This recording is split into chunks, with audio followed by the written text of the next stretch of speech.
Hello students, welcome back. देखिए बच्चों, हम लोग अपना सब्जेक्ट स्ट्रेटेजिक परफॉर्मेंस मैनेजमेंट का चैप्टर नंबर 2 पढ़ रहे थे बच्चों। और इसकी हमने काफी सारी क्लासेस कंप्लीट कर ली हैं। पर अब आज की हम क्लास में जो टॉपिक स्टार्ट करने वाले हैं वो बहुत ही इंपॉर्टेंट टॉपिक है। वो न्यू टॉपिक है, न्यू सिलेबस के अंदर नया ऐड हुआ है बच्चों। अभी तक हमने जो टॉपिक्स पढ़े थे ना, उनमें से ऑलमोस्ट सभी टॉपिक्स ओल्ड सिलेबस में भी थे। पर ये वाला टॉपिक जो हम आज स्टार्ट करने वाले हैं, जो कि कम से कम 2-3 क्लास आगे तक चलेगा, फिर हम उसके न्यूमेरिकल क्वेश्चंस करेंगे, प्रैक्टिकल क्वेश्चंस करेंगे बच्चों। ये आज का टॉपिक बहुत इंपॉर्टेंट है, क्योंकि एक तो ये न्यूली एडेड है, और दूसरा ये टॉपिक खुद में बहुत ज्यादा इंपॉर्टेंट है। पर इजी टॉपिक है, कंसेप्चुअल है। आपको ना मेरी बात लगातार कंटिन्यू सुननी पड़ेगी इस टॉपिक के अंदर। और जैसे ही मैं इस टॉपिक को आपको समझाऊंगा, बहुत ही प्यार से एग्जाम्पल से, आपको सब कुछ क्लियर हो जाएगा। बस पूरा कंसंट्रेशन लगा के पढ़ना है बच्चों। आप स्टार्ट करते हैं। देखिए बच्चे, अब हम जो टॉपिक पढ़ने वाले हैं ना, उस हमारे टॉपिक का नाम है डेटा एनवलपमेंट एनालिसिस। क्या नाम है? Data envelopment analysis. ये हमारे टॉपिक का नाम है। अब ये क्या होता है, इसके अंदर क्या किया जाता है, क्यों पढ़ते हैं हम इसको, ये सब कुछ बच्चों इस टॉपिक के बारे में समझाने के लिए मैं आपको एक कहानी सुनाना चाहूंगा। आप प्यार से उस कहानी को सुनिए बच्चों, आपको ये टॉपिक बहुत आराम से समझ में आएगा। देखिए बच्चों, हमारी कहानी के अंदर दो कैरेक्टर है। एक जो कैरेक्टर है उसका नाम है शक्तिमान। एक कैरेक्टर का क्या नाम है बच्चों? एक कैरेक्टर का नाम है शक्तिमान। और बच्चों दूसरे जो कैरेक्टर हैं उनका नाम है चाचा चौधरी। ठीक है बच्चों, अब इनकी कहानी हम लोगों को सुननी है, बड़े प्यार से सुनिएगा आप। एक बार की बात है स्टूडेंट्स, शक्तिमान ने चाचा चौधरी से पूछा कि चाचा जी, ये डेटा एनवलपमेंट एनालिसिस आखिर होता क्या है? तो अब ध्यान से सुनिएगा, चाचा जी क्या बोल रहे हैं बच्चों। चाचा चौधरी बोले कि शक्ति बेटा, ये डेटा एनवलपमेंट एनालिसिस एक प्रोसेस है। इसका मेन एम कंपनी की परफॉर्मेंस को मेजर करना होता है। याद रखिएगा बच्चों, हमने अभी तक जो टॉपिक्स पढ़े उसमें हम कंपनी की परफॉर्मेंस को मेजर कर रहे थे, इंप्रूव कर रहे थे। डेटा एनवलपमेंट एनालिसिस किससे एडेड है? डेटा एनवलपमेंट एनालिसिस एक ऐसा प्रोसेस होता है जिसकी हेल्प लेकर हम कंपनी की परफॉर्मेंस को मेजर करते हैं। हम ये देखते हैं कि आखिर कंपनी सही मायने में कैसा परफॉर्म कर रही है। क्या कंपनी अच्छा परफॉर्म कर रही है, या अच्छा जितना परफॉर्म किया जाना चाहिए उतना नहीं कर पा रही है? नहीं कर पा रही है तो कैसे हम उसे इंप्रूव कर सकते हैं? तो मेनली ये डेटा डेवलपमेंट एनालिसिस कंपनी के परफॉर्मेंस को मेजर करने का काम करता है। शक्तिमान बोला कि चाचा जी ठीक है, आपने मुझको बोला कि ये डेटा डेवलपमेंट एनालिसिस एक प्रोसेस होता है जो कि कंपनी की परफॉर्मेंस को मेजर करने का काम करता है, चलिए मैं आपकी बात को मान लेता हूं। पर चाचा जी, एक एग्जाम्पल देकर तो समझाओ, आखिर एक्चुअली में ये डेटा डेवलपमेंट एनालिसिस क्या है, मुझे एक एग्जाम्पल से समझाओ, आप प्रॉपर पूरा क्लियर करके समझाओ। अब चाचा जी एग्जाम्पल से समझा रहे हैं बच्चों, बड़े ध्यान से सुन लेना इसको।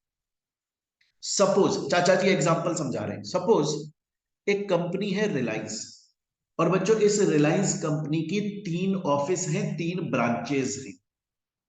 एक ब्रांच मुंबई के अंदर है, एक ब्रांच पुणे के अंदर है बच्चों, और एक ब्रांच बेंगलुरु के अंदर।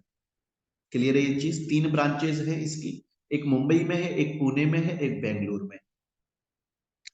अब ये रिलायंस कंपनी चाहती है कि इन तीनों ब्रांचेस को आपस में वो कंपेयर करे, मतलब अपनी कंपनी के जो डिपार्टमेंट्स हैं, अपनी कंपनी की जो ब्रांचेस है, उनको ये कंपेयर करे आपस में, है ना? पता लगाने के लिए कि आखिर कौन बेस्ट है, कौन सही से काम कर रहा है, कौन अच्छे से काम कर रहा है, ये पता लगाने के लिए कंपैरिजन करना चाहती है कंपनी, मतलब परफॉर्मेंस को मेजर करना चाहती है। लेकिन बच्चों ये प्रैक्टिकली पॉसिबल नहीं है। सर क्यों प्रैक्टिकली पॉसिबल नहीं है? इसलिए पॉसिबल नहीं है बच्चों, क्योंकि कंपनी की जो ब्रांचेस है ना, वो अलग अलग लोकेशंस पर हैं, एस्टेब्लिश्ड है। जैसे एक ब्रांच मुंबई में है, एक पुणे में है, एक बेंगलुरु में है। अलग अलग लोकेशंस पर है कंपनी की ब्रांचेस। अब उसकी वजह से हो क्या रहा है कि जिन फैक्टर्स को लेकर, जिन रिसोर्सेज को लेकर कंपनी इन तीनों ब्रांचेस का कंपैरिजन करेगी, वो रिसोर्सेज हर लोकेशन पर अलग अलग है।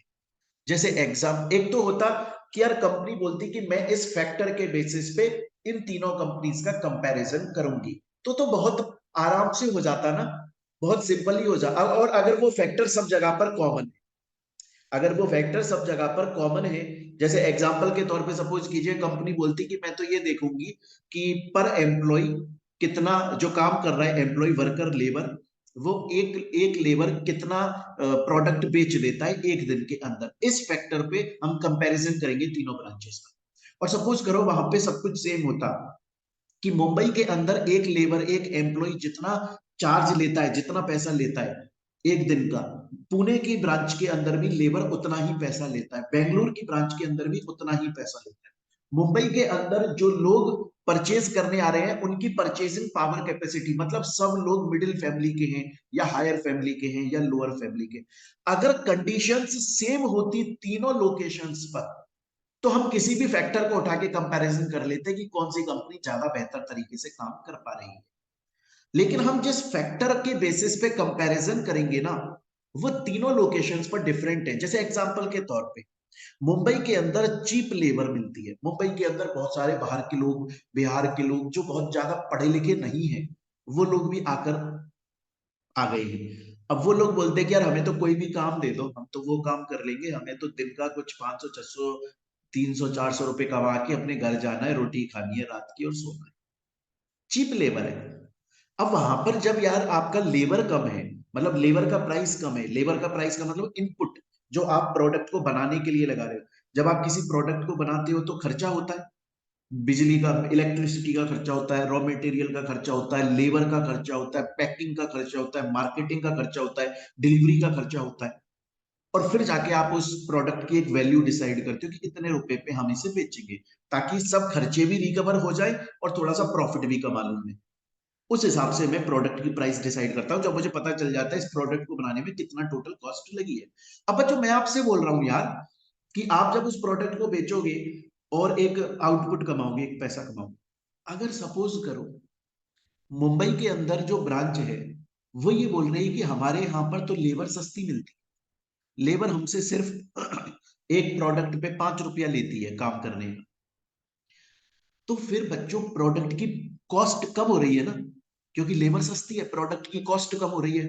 कॉस्ट कम हो रही है तो ये प्रोडक्ट जब बिकेगा, जब बेचा जाएगा, तो कम कॉस्ट पर ही बेचा जाएगा, कम प्राइस पर बेचा जाएगा, क्योंकि कंपनी उतना रिकवर कर लेगी, कॉस्ट कम लगी है। लेकिन पुणे के अंदर जो लेबर है वो स्किल्ड लेबर है, वो पढ़ी लिखी लेबर है, वो एक प्रोडक्ट के काम करने का रुपया 5 रुपए में नहीं करती, वो 15 रुपए में करती है। प्रोडक्ट की कॉस्ट बाय डिफॉल्ट बढ़ गई, प्रोडक्ट की कॉस्ट बढ़ गई, तो अब जब वो प्रोडक्ट बेचा जाएगा प्राइस बढ़ गई, तो आउटपुट भी डिफरेंट आ रहा है। कहने का मतलब क्या है, जैसे सपोज करो बेंगलुरु के अंदर जो लोग रहते हैं वो अमीर लोग रहते हैं, उनकी परचेस करने की पावर बहुत ज्यादा है, कहने का मतलब उनके पास पैसा है। वो लोग बोलते हैं हमें तो कोई प्रॉब्लम नहीं है, तुम हमें 100 रुपए का भी दोगे, 200 रुपए का भी दोगे, हम खरीद लेंगे, अमीर आदमी है यार हम तो। एक कंपनी इंटरनली अपनी ब्रांचेस को कंपेयर करना चाहती है, एक कंपनी इंटरनली अपनी ब्रांचेस को कंपेयर करना चाहती है, लेकिन स्टूडेंट्स वो जिन फैक्टर्स, जिन रिसोर्सेज के बेसिस पर कंपैरिजन करना चाहती है, वो फैक्टर्स, वो रिसोर्सेज उन लोकेशंस पर अलग है, सर्कमस्टेंसेस अलग है, सिचुएशंस अलग है उन लोकेशंस की। कंपैरिजन करना प्रैक्टिकली पॉसिबल नहीं है। अगर कंपैरिजन किया भी जाएगा तो वो फेयर कंपैरिजन निकल के नहीं आएगा। अगर हम ये बोलते हैं कि तीनों जगह पर लेबर एक ही तरह का रुपया लेती है, अब देखते हैं कि कौन कितना ज्यादा बेच पाता है, अब लेबर में अब पता चलता ना फिर हमको। लेकिन यहाँ तो कंडीशन ही अलग है, तो कंपैरिजन करना प्रैक्टिकली पॉसिबल नजर नहीं आ रहा है। कंपनी इंटरनली अपने ब्रांचेस का, अपने ऑफिसेस का कंपैरिजन, डिपार्टमेंट्स का कंपैरिजन नहीं कर पा रही है। यहां पर बच्चों, यहां पर कंसेप्ट आता है, यहां पर कंसेप्ट आता है बच्चों डीईए का। जब कोई कंपनी इंटरनली अपनी ब्रांचेस को कंपेयर करना चाहती है, जब कोई कंपनी अपने ऑफिसेस को कंपेयर करना चाहती है, लेकिन जिन फैक्टर्स के बेसिस पे कंपैरिजन कर रही है वो अलग हैं, सब जगह पर कॉमन नहीं है, और उन ब्रांचेस की सिचुएशंस, कंडीशंस अलग हैं, और कंपैरिजन करना हमें प्रैक्टिकली पॉसिबल नहीं लगता, तब वहां पर कॉन्सेप्ट आता है डीईए, डेटा एनवलपमेंट एनालिसिस का। वहां पर डेटा एनवलपमेंट एनालिसिस हेल्प करता है कंपनी की एक कंपैरिजन करने में। कैसे हेल्प करता है, ध्यान से सुन लेना और सुनते रहना। मैं जो जो बोलूंगा अब उसे शांति से सुनते रहना, खुले दिमाग से सुनते रहना। अगर थोड़ा कम भी समझ में आए तो भी सुनते रहना। जैसे जैसे जैसे जैसे मैं इस टॉपिक को आगे बढ़ाऊंगा, सब कुछ चीजें एक एक क्लियर हो जाएगी।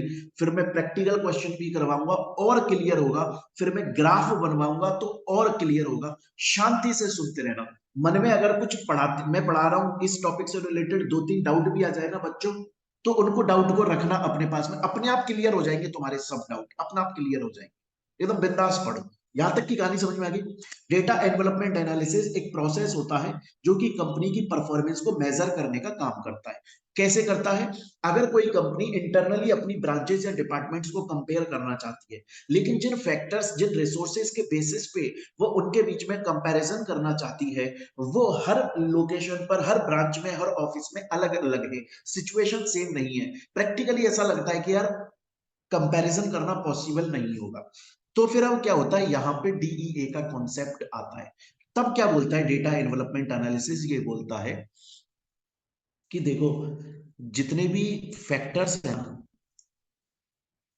जिनके बेसिस पे हम कंपैरिजन करेंगे, जितने भी रिसोर्सेज हैं ना, जिनके बेसिस पे हम कंपैरिजन करेंगे, जैसे हम कंपैरिजन किस किस चीज पे करेंगे, सपोज करो इनपुट, एक तो इनपुट के बेसिस पे करेंगे कि कितना मटेरियल लग रहा है, कौन सी कंपनी कितनी ज्यादा कॉस्ट लगा रही है, मटेरियल मतलब रॉ मटेरियल कितना लग रहा है, लेबर, एनर्जी के, एनर्जी रिसोर्सेज है ना। और फिर आउटपुट देखेंगे, ये तो इनपुट हो गया कि कॉस्ट, और फिर हम देखेंगे आउटपुट क्या निकल के आ रहा है। आउटपुट भी अलग अलग होता है। एक तो होता है आउटपुट मनी में, प्रॉफिट में, कि पैसा कितना कमा रहे हो। एक होता है आउटपुट की तुम जो प्रोडक्ट बना रहे हो वो इतनी अच्छी क्वालिटी का है कि कस्टमर तुमसे बहुत ज्यादा खुश है, मार्केट में तुम्हारी गुडविल बढ़ रही है। अब कंपैरिजन करने के फैक्टर्स हमारे पास में काफी सारे। डेटा एनवलपमेंट एनालिसिस ये बोलता है कि देखो एक काम करो, क्योंकि सिचुएशन हर ब्रांच में अलग है, प्रैक्टिकली पॉसिबल नहीं है कंपैरिजन करना, तो एक काम करो, इन सभी फैक्टर्स को, रिसोर्सेज को ना तुम एक बार कंबाइन करके रख दो, कि ठीक है इनको एक बार में एक जगह से पटक दो इकट्ठा। अब हम कॉम्बिनेशन बनाएंगे। डेटा डेवलपमेंट एनालिसिस बोलता है कि अब हम ना कॉम्बिनेशन बनाएंगे, अलग अलग कॉम्बिनेशन, बहुत सारे कॉम्बिनेशन बनाएंगे। कैसे, हम बोलेंगे कि अगर इनपुट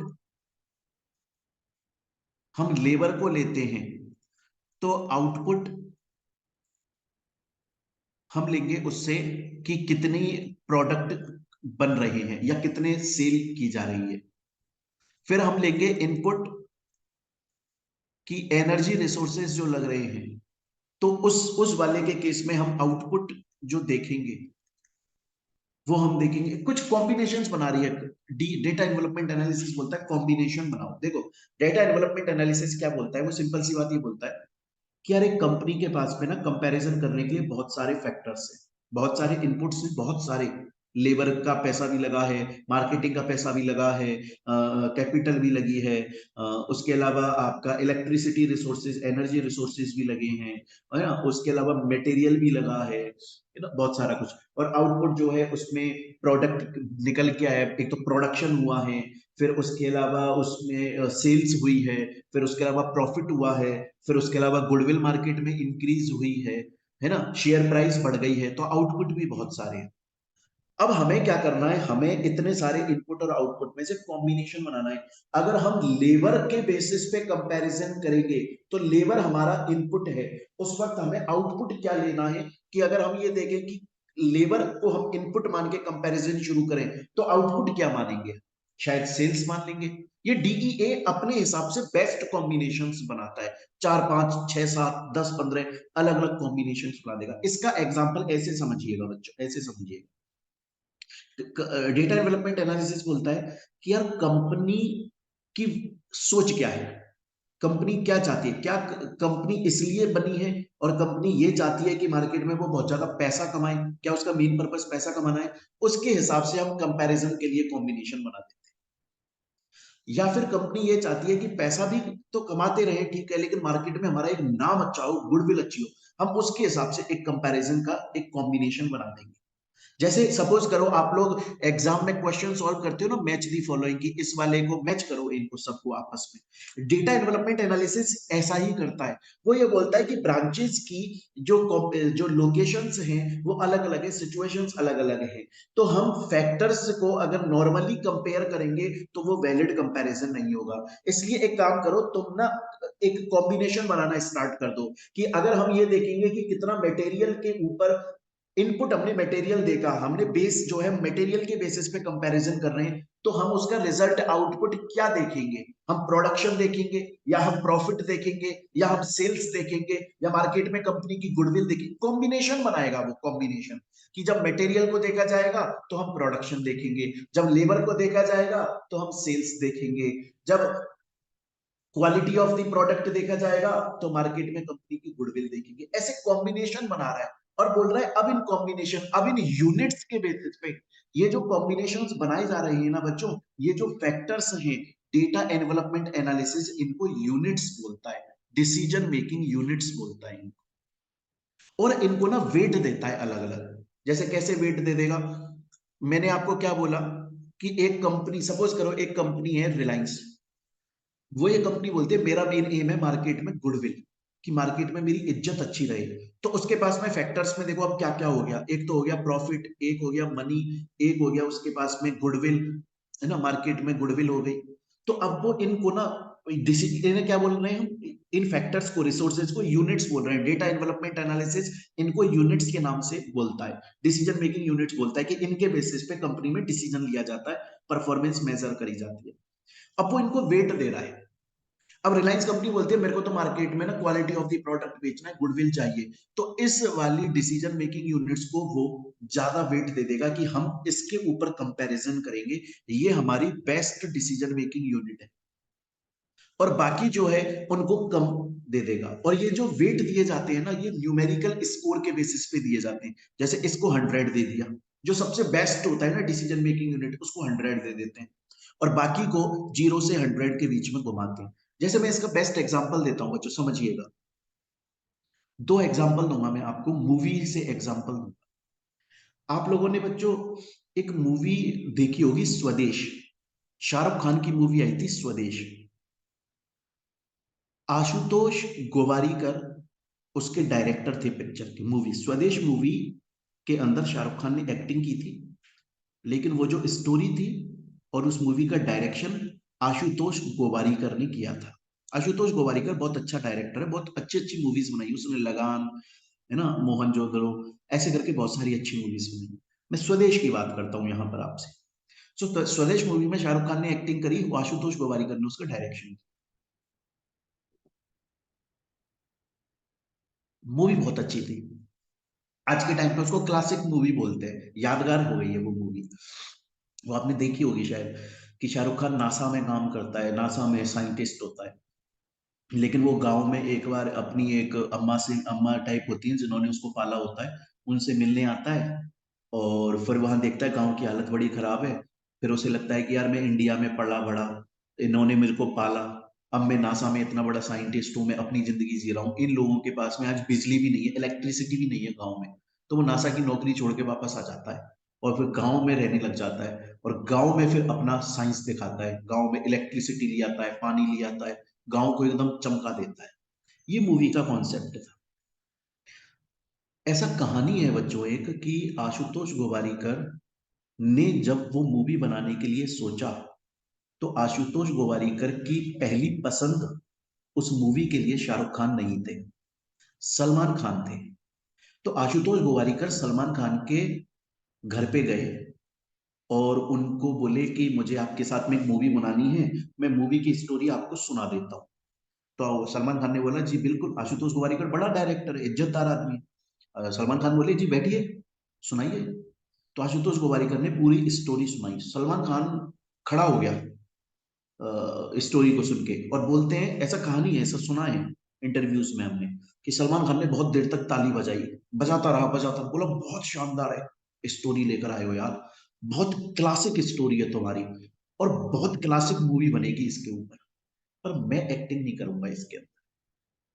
तो आशुतोष गोवारिकर बोल रहा है यार, स्टोरी तुम्हें सच में पसंद है, तुम बोल रहे हो, दिख रहा है तुम्हारे चेहरे से कि स्टोरी तुम्हें सच में पसंद आई है, तुम ये भी बोल रहे हो कि मूवी भी बहुत अच्छी बनेगी, लेकिन तुम ये बोल रहे हो कि मूवी हिट नहीं होगी। स्टोरी अच्छी है, मूवी अच्छी बनेगी, हिट नहीं होगी, और तुम इसके अंदर काम नहीं करोगे, ऐसा क्यों? अब सुनिएगा बच्चों, अब सुनिएगा, अब सुनिएगा, यहां से रिलेट कीजिएगा डेटा डेवलपमेंट एनालिसिस को। सलमान खान बोला कि देखो आशुतोष भाई, मेरी प्रेफरेंस मूवीज करने की क्या होती है, सिंपल सी होती है कि मैं वो मूवीज करना चाहता हूं, मैं उस फैक्टर को ज्यादा वेट देता हूं, एंटरटेनमेंट फैक्टर, कि जब कोई बंदा मूवी देखने जाए तो वो एंटरटेन हो, चाहे से वो मूवी बकवास है, कोई लॉजिक नहीं है उसका, फालतू की कॉमेडी, फालतू का एक्शन है, एक घुसा मारने पे 15 गुंडे मर जाते हैं।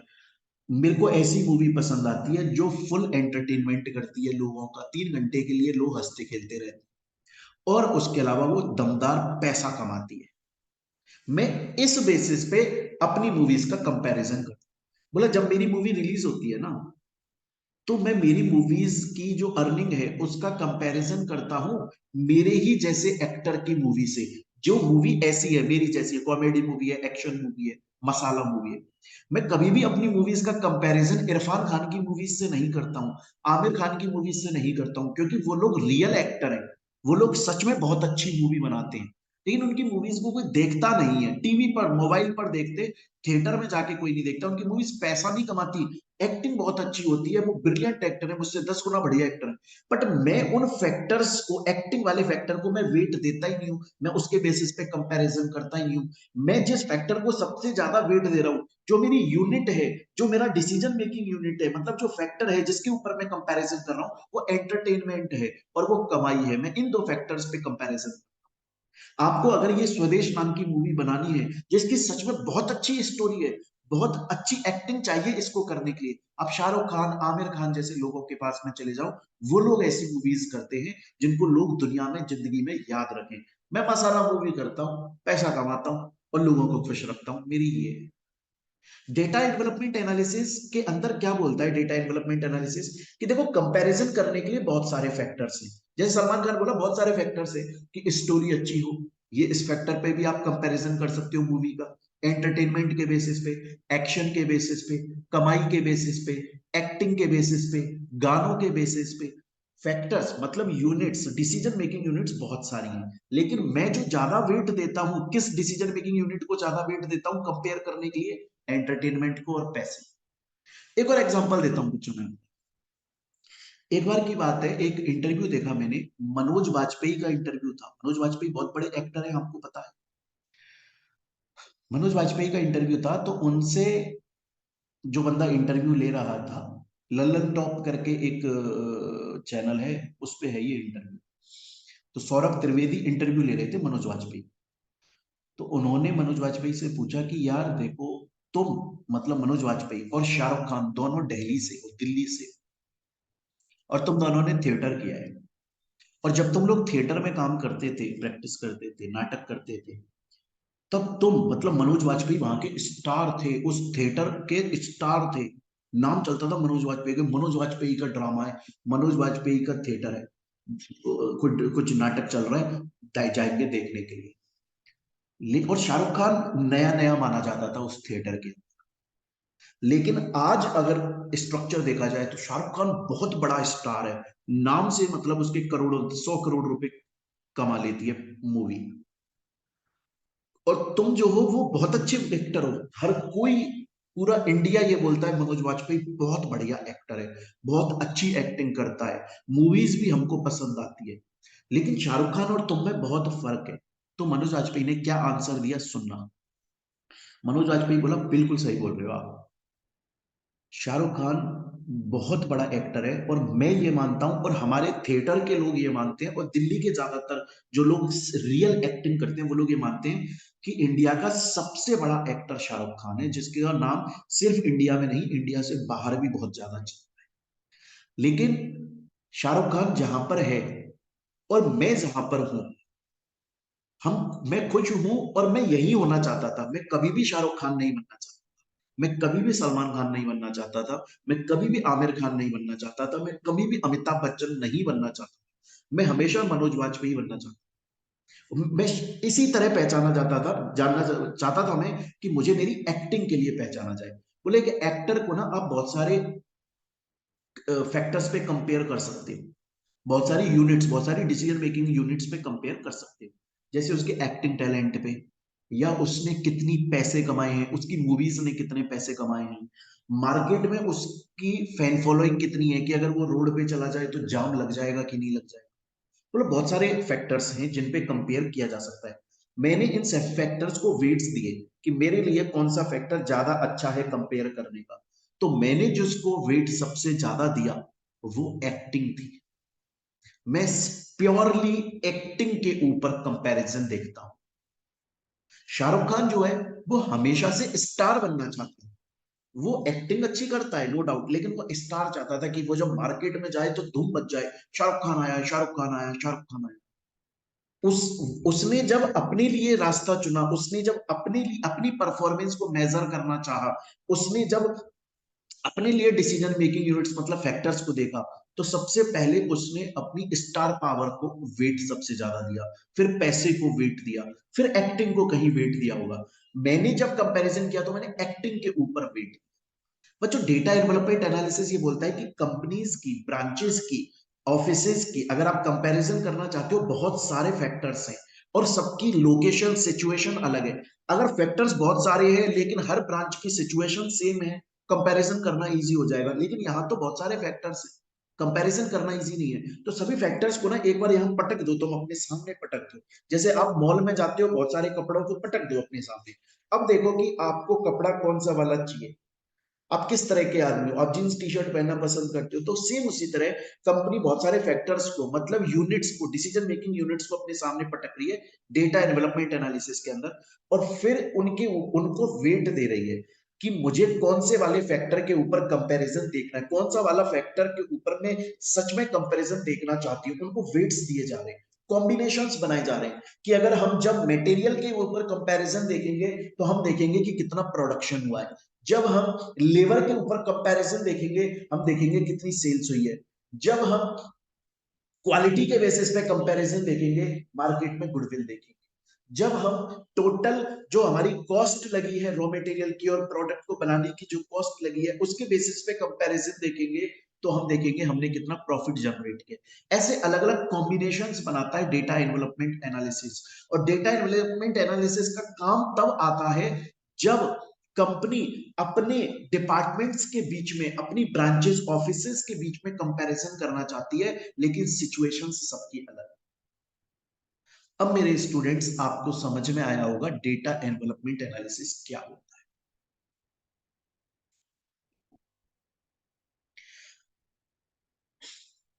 और ये सब बात जो मैंने आपको बोली है ना मेरे बच्चों, ये एक एक बात यहां पर लिखी हुई है। बस सलमान खान और मनोज वाजपेयी वाला एग्जाम्पल वो तो बताना होता है, सुनाना होता है, समझाना होता है, आपको कंसेप्ट क्लियर करना। बाकी एक एक चीज यहां लिखी। शक्तिमान को यह बात समझ में आ गई डेटा डेवलपमेंट एनालिसिस आखिर होता क्या है। तो शक्तिमान बोला कि चाचा जी, चलो मुझे ये समझ आ गया कि डेटा डेवलपमेंट एनालिसिस क्या होता है। मुझे आप ये बता सकते हो कि ये डेटा डेवलपमेंट एनालिसिस का कॉन्सेप्ट कब इंट्रोड्यूस हुआ था पहली बार। बोले पहली बार 1978 में इंट्रोड्यूस हुआ था। किसने इंट्रोड्यूस किया था? बोला तीन लोगों ने इंट्रोड्यूस किया था, चार्नेस, कूपर एंड रोड्स। इन तीन लोगों ने मिलकर इसका कॉन्सेप्ट इंट्रोड्यूस किया था। पहली बार 1978 में इंट्रोड्यूस हुआ था। और पहली बार डेटा एनवलपमेंट एनालिसिस का कॉन्सेप्ट जब हमने इन लोगों ने लागू करके देखा था, पहली बार उसको अप्लाई करके देखा था, तब एग्रीकल्चर फील्ड पे अप्लाई किया था। हालांकि उस वक्त जब ये इन्होंने एग्रीकल्चर फील्ड पे ये अप्लाई किया था, उस वक्त उन्होंने इस कॉन्सेप्ट का नाम डीईए सोचा नहीं था। उस वक्त उनको पता ही नहीं था इस कॉन्सेप्ट का नाम क्या रखना है। बस 1978 में उनके दिमाग में ये एक थ्योरी आई थी कि यार कोई ऐसी सिचुएशन आ जाए जैसे एग्रीकल्चर में होता है। देखो, आज आप ये नहीं बोल सकते, अगर आप ये बोलोगे ना कि सर राजस्थान के अंदर तो एग्रीकल्चर में जो क्रॉप्स उगती हैं, है ना, फसल होती है, वो कम होती है, और पंजाब और हरियाणा में ज्यादा होती है। इसकी क्या वजह है? अबे साफ साफ वजह है यार। इनको तुम कंपेयर भी कर रहे हो तो क्यों कर रहे हो? पागल हो क्या यार? पंजाब और हरियाणा के अंदर ना भर भर के यूरिया डाला जाता है, भर भर के केमिकल्स डाले जाते हैं। अब वहां की जमीन ऐसी होगी है, बिना केमिकल के फसल उगती नहीं है वहां पर। समझ रहे हो? और दूसरी बात, वहां पे बारिश अच्छी होती है। राजस्थान में गर्मी पड़ती है, बहुत गंदी वाली गर्मी पड़ती है। आप ये लगा लो, राजस्थान के अंदर सर्दियां भी ना, अब तो सर्दियां दिसंबर तक, 31 दिसंबर तक सर्दी स्टार्ट नहीं होती। जनवरी और फरवरी, पूरा जनवरी और आधा फरवरी, बस इतनी सी सर्दी बची है राजस्थान के अंदर। कुछ टाइम बाद में अफ्रीका बन जाएगा राजस्थान। कंपेयर है यार, तुम कर भी कैसे रहे हो? तो कंपैरिजन करना प्रैक्टिकली पॉसिबल एग्रीकल्चर फील्ड में कहाँ है? ऊपर से अब देखो, फसल कितनी सारी तरह की होती है। एक होता है गेहूं, वीट उगा रहे हो, एक होता है मस्टर्ड उगा रहे हो, एक होता है कुछ सरसों उगा वो ना, कुछ और उगा रहे हो, ज्वार बाजरा ये सब। ऐसा थोड़ी है कि हर जमीन पर हर फसल उग जाएगी। ऐसा थोड़ी होता है। अगर ऐसा होता तो फिर हमारे अपने राजस्थान के अंदर तो स्ट्रॉबेरी उगा लेती दुनिया। क्यों स्ट्रॉबेरी जो है वो ऊपर की साइड में जाते हैं तब ज्यादा मिलती है? क्यों सेब एप्पल जो है वो कश्मीर में ज्यादा उगते हैं? क्योंकि एनवायरनमेंट भी तो होता है, मौसम भी तो होता है।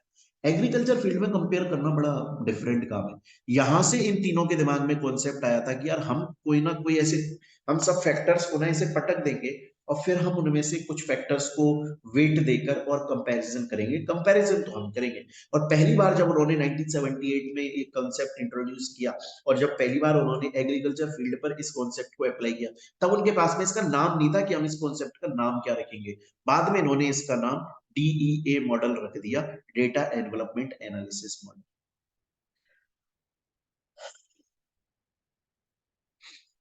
शक्तिमान बोला कि चाचा जी मैं ये समझ गया डेटा डेवलपमेंट एनालिसिस क्या होता है। मैं ये भी समझ गया कि पहली बार जो है ये कॉन्सेप्ट 1978 में आया था। मैं समझ गया। लेकिन चाचा जी अब एक कंफ्यूजन है, एक और चीज बताओ मुझको आप। बोले पूछो। बोले चाचा जी, ये डेटा डेवलपमेंट एनालिसिस के अंदर जो डिसीजन मेकिंग यूनिट्स के थ्रू, मतलब फैक्टर रिसोर्सेज के थ्रू परफॉर्मेंसेस को, एफिशिएंसीज को मेजर किया जाता है, वो कैसे, मतलब कौन कौन से मॉडल के बेसिस पे मेजर किया जाता है? बोला दो मॉडल होते हैं, दो तरीके से मेजर किया जाता है। ध्यान से सुनना। एक होता है इनपुट, ये बच्चों एमसीक्यू में आ सकता है 1-2 मार्क्स के अंदर। ये होता है, एक होता है इनपुट ओरिएंटेड मॉडल, और एक होता है आउटपुट ओरिएंटेड मॉडल। दो टाइप के मॉडल्स होते हैं। एक होता है इनपुट ओरिएंटेड मॉडल, और एक होता है आउटपुट ओरिएंटेड मॉडल। इनपुट, हालांकि दोनों का अगर आप कंक्लूजन निकालोगे ना, तो दोनों बात सेम बोलते हैं, बस बोलते अलग अलग तरीके से हैं, और वो तरीके हमको याद रखने हैं। दोनों का मेन एम सेम है। एम जो है, कंक्लूजन जो है वो सेम है दोनों मॉडल्स का, लेकिन तरीका अलग है। इनपुट ओरिएंटेड मॉडल बोलता है कि चेक करो कि अभी जितना इनपुट हम लगा रहे हैं, प्रेजेंटली जितना इनपुट लगा रही है कंपनी, उतना ही इनपुट रहे, लेकिन आउटपुट, अच्छा, इनपुट जो है उसको अगर कम कर दिया जाए तो आउटपुट सेम रहे। ऐसा कैसे हो सकता है? मतलब कहने का मतलब, सपोज करो, इनपुट ओरिएंटेड मॉडल क्या बोल रहा है?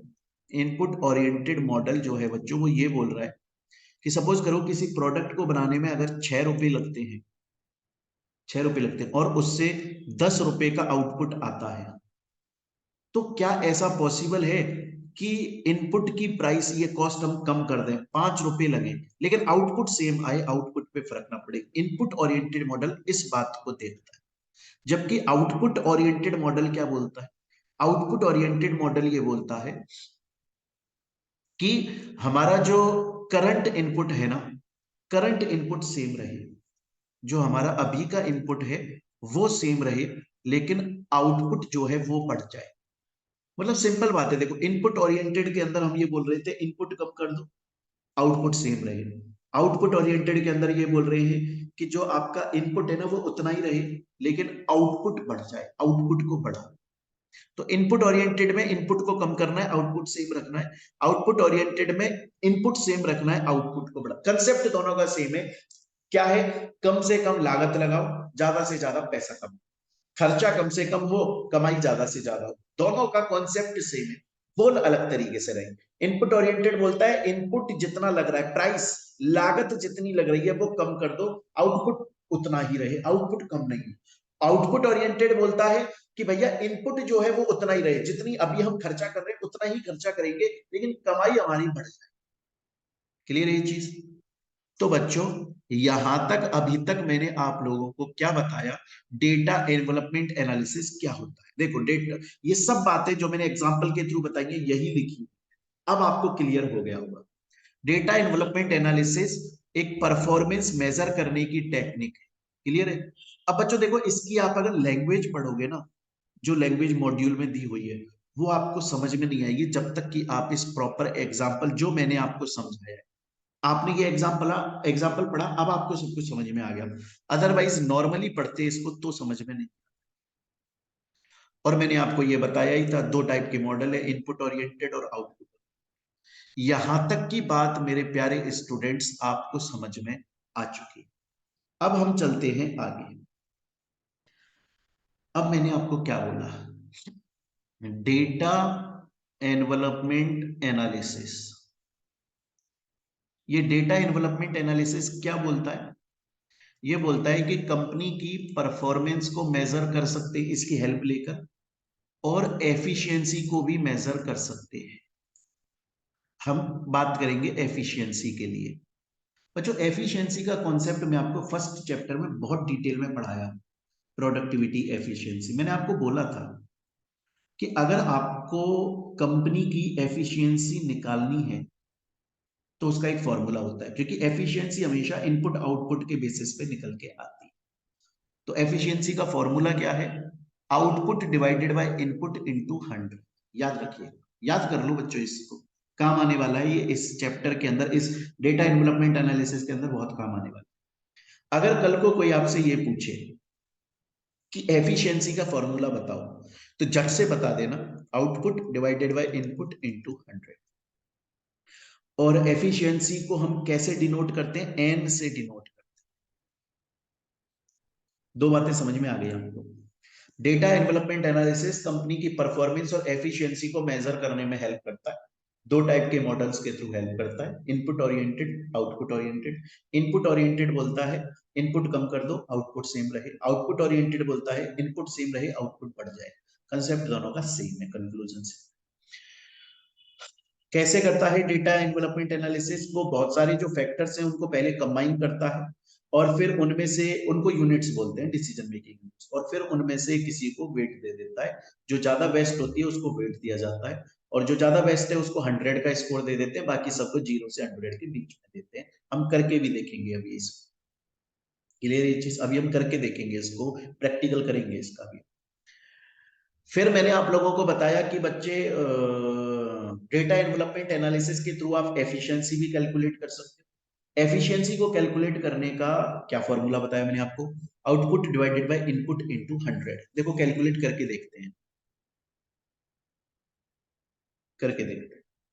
सपोज करो एक कोई पर्सन है, साइकिलिस्ट है, और वो अपनी साइकिल के लिए जब काम करता है तो उसका जो कॉस्ट लगता है वो 600 जे लगता है, लेकिन आउटपुट जो आता है उसका वो कितना आता है? 140 जे।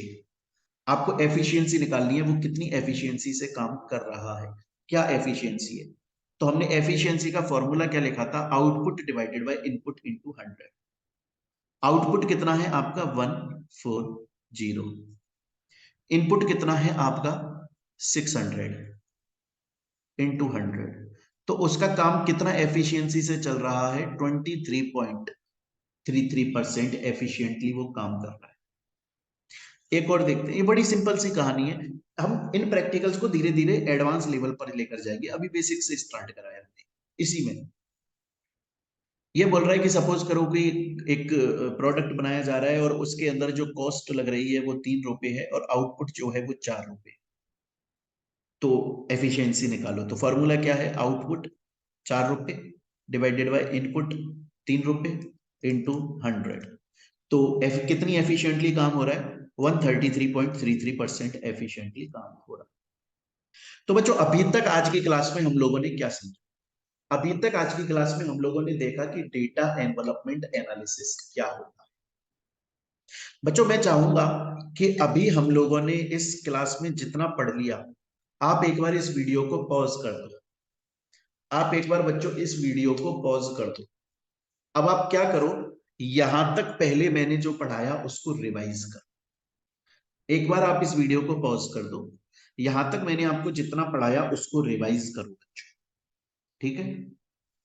मैं ये मानता हूं कि वीडियो पॉज कर दी थी आपने, आपने रिवाइज कर लिया था। अभी तक का कॉन्सेप्ट, डेटा डेवलपमेंट एनालिसिस का कॉन्सेप्ट आपके दिमाग में एकदम क्रिस्टल क्लियर है। तो अब हम आगे चल रहे हैं। क्वेश्चन ये आता है कि सर ये डेटा डेवलपमेंट एनालिसिस, ये जो मॉडल है डीईए मॉडल, क्या इसकी कुछ एडवांटेजेस और कुछ डिसएडवांटेजेस भी हैं? हाँ तो वो बता दो सर, बता देते हैं। सबसे पहली बात क्या होती है कि ऐसा नहीं है कि कोई पर्टिकुलर मैथमेटिकल तुमको फॉर्म चाहिए, क्योंकि मैंने बोला बहुत सारे फैक्टर्स के बेसिस पे कंपैरिजन किया जाता है और उसके अलावा उन फैक्टर्स मतलब डिसीजन मेकिंग यूनिट्स को वेट्स दिए जाते हैं। तो तुम्हें कोई एक्सप्लिसिटली कोई एक मैथमेटिकल फॉर्म नहीं चाहिए कि हम तो एक फॉर्मूला लगाएंगे और उससे सब कुछ कंपनी के बारे में पूरा डिटेल निकाल लेंगे। हर हर चीज का अलग अलग हमारे पास में है और हम प्रॉपर तरीके से उसको वेट देकर, फंक्शंस को वेट देकर उनका परफॉर्मेंस एफिशिएंसी मेजर कर रहे हैं। दूसरा, अगर मैं आपको बोल रहा हूं देखो कितने सारे इनपुट हैं कि मटेरियल के बेसिस पे कंपैरिजन करो, लेबर के बेसिस पे कंपैरिजन करो, कॉस्ट के बेसिस पे कंपैरिजन करो, एनर्जी रिसोर्सेज के बेसिस पे कंपैरिजन करो, क्वालिटी ऑफ द प्रोडक्ट के बेसिस पे, ये इनपुट है, लागत है। और कितने सारे आउटपुट है कि कितना प्रॉफिट आया उस बेसिस पे भी देख सकते हैं, कितनी क्वालिटी मार्केट में अच्छी चल रही है, गुडविल कितनी अच्छी चल रही है ना, कितनी सेल्स हुई, कितना प्रोडक्शन हुआ, है ना, इन कितनी शेयर प्राइस इंक्रीज हो गई। तो कहने का मतलब है कि मल्टीपल इनपुट्स हैं, मल्टीपल आउटपुट्स हैं, लेकिन डीईए कॉन्सेप्ट जो है वो हमें फिर भी कंपैरिजन करवा देता है। क्लियर है ये चीज यहां तक? उसके अलावा नेक्स्ट देखा जाए तो चाहे से ये सब कुछ बहुत ज्यादा ट्रिकी लगता है, लेकिन फिर भी हम कैपेबल हैं कि हम कंपैरिजन कर पाते हैं। क्लियर है? उसके अलावा आप देखिए कि हर यूनिट के लिए, यूनिट मतलब डिसीजन मेकिंग यूनिट के लिए कंपैरिजन पॉसिबल है, कॉम्बिनेशन बना लो तो हर यूनिट के लिए कंपैरिजन पॉसिबल है ना, ऑप्टिमम काम चल रहा है। लेकिन इसके कुछ डिसएडवांटेजेस भी हैं कि रिजल्ट कभी कभी सेंसिटिव भी आ सकते हैं।